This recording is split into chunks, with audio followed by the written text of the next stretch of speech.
奔驰 ML350 276的发动机的车主一定注意，你的链轮在冷车启动的时候有没有咔咔异响，或者是你的发动机故障灯点亮了，而且你的故障码就是 P0117，就是你这个正时链轮有问题了。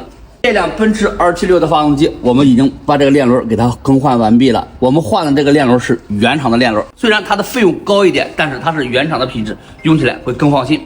换它一定要把掌引器换掉。如果在济南你的奔驰276也需要换轮的，可以上来找老陆。如果你的奔驰有任何问题，也可以来找老陆。